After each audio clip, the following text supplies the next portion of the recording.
Salut, c'est Trado, je suis content de vous retrouver pour la mise à jour de l'analyse technique de l'or et de l'argent. Au programme, la dernière mise à jour, les dernières nouvelles qui ont émaillé l'actualité, je vous retrouve de l'autre côté.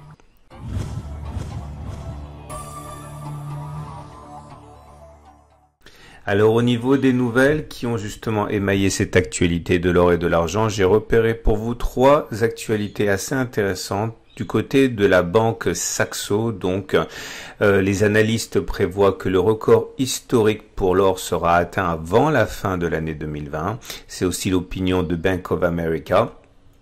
À noter également le gourou de la finance Jim Rogers qui encourage ses lecteurs à investir en or et le record historique du prix de l'or en Inde, ce qui nous amène à l'analyse technique de l'or libellé en euros. Comme vous pouvez le voir pour l'or libellé en euros, nous sommes toujours dans une situation où la tendance est haussière. Alors elle est haussière parce que nous sommes au-dessus de la moyenne mobile à 20 jours qui monte. Ça veut dire que la tendance de court terme est haussière. Finalement, on récupère les bienfaits de cette poussée haussière.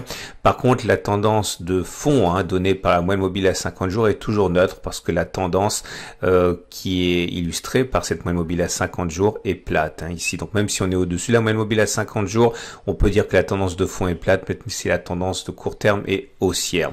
On peut toujours considérer que, pour moi en tout cas, le support mineur des 1547-1538, si on le visite, constituera une zone de renforcement.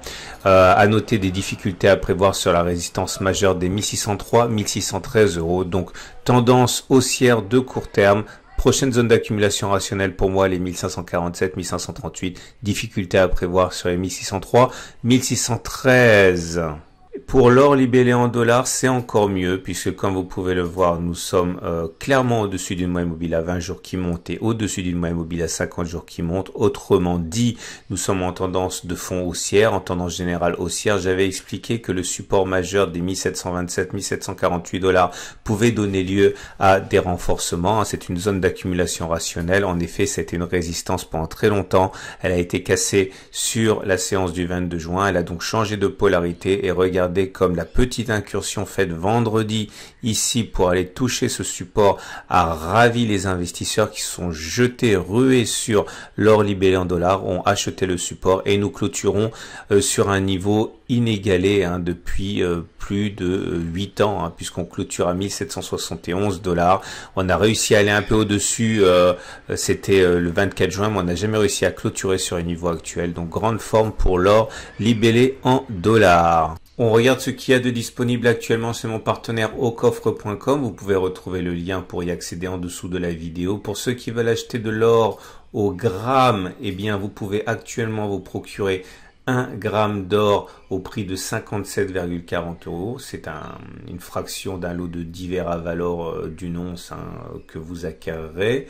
Ceux qui ont une préférence pour les pièces vintage, les pièces on va dire traditionnelles, eh bien vous pouvez obtenir actuellement des Napoléons. Alors la pièce de 20 francs or est actuellement disponible au prix de 313 euros, pas beaucoup de variations au niveau du prix. Et pour les budgets les plus importants, vous pouvez obtenir des pièces d'une once, Vera Valor donc, et actuellement la pièce d'une once est à 1675 euros. On passe à l'argent. Pour l'argent libellé en euros, tout d'abord, on voit que la tendance de fond est haussière. On est bien au-dessus de la moyenne mobile à 50 jours qui monte. Par contre, on est en dessous. Enfin, on n'est pas en dessous. On est au-dessus d'une moyenne mobile à 20 jours, mais celle-ci est plate. Donc, pas de tendance de court terme.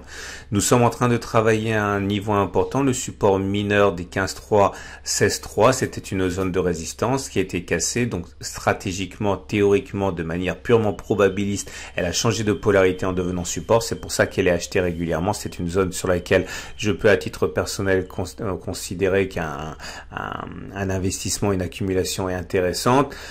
Si on arrive à passer cette zone à rebondir, la prochaine résistance importante est à 17,2, 17,5, mais là actuellement il y a une prise d'élan qui est assez intéressante. Si ce niveau de support mineur devait casser, on aurait rendez-vous normalement sur les 14,3, 14,5 pour renforcer. On va terminer avec l'argent, mais cette fois-ci en dollars. Et pour l'argent en dollars, c'est la même chose. Tendance de fond haussière puisque nous sommes au-dessus de la moyenne mobile à 50 jours qui monte. Tendance de plus court terme neutre puisque la moyenne mobile à 20 jours est plate. Donc à ce niveau, on peut s'attendre à ce que le support mineur des 16,8, 17,1 soit éventuellement encore visité. Il a déjà été visité le 15 juin. On a rebondi assez facilement. Donc dans cette tendance de fond plutôt haussière, il faut s'attendre que la prochaine difficulté soit là. C'est la zone des 18,6, 19. Un passage au-dessus pourrait entraîner éventuellement une accélération haussière. Mais pour l'instant, on est en train de digérer la très forte hausse à laquelle on a assisté en l'espace de 3 mois entre le 18 mars et le 1er juin. On a pris quasiment 60% en l'espace d'une poignée de semaines. Donc il est normal que l'on consolide. On pourrait même consolider encore longtemps avant d'avoir du nouveau. Il faut toujours consolider les hausses violentes parce que sinon elles sont rendues fragiles par la suite. On regarde ce qui se passe chez mon partenaire au coffre.com pour l'argent. Et ceux qui désirent acheter de l'argent peuvent se procurer des onces Vera Silver et vous en trouverez actuellement au prix de 22,66 € l'once d'argent. Voilà, c'est une excellente journée et je vous dis à dans 3-4 jours, mercredi, pour la mise à jour.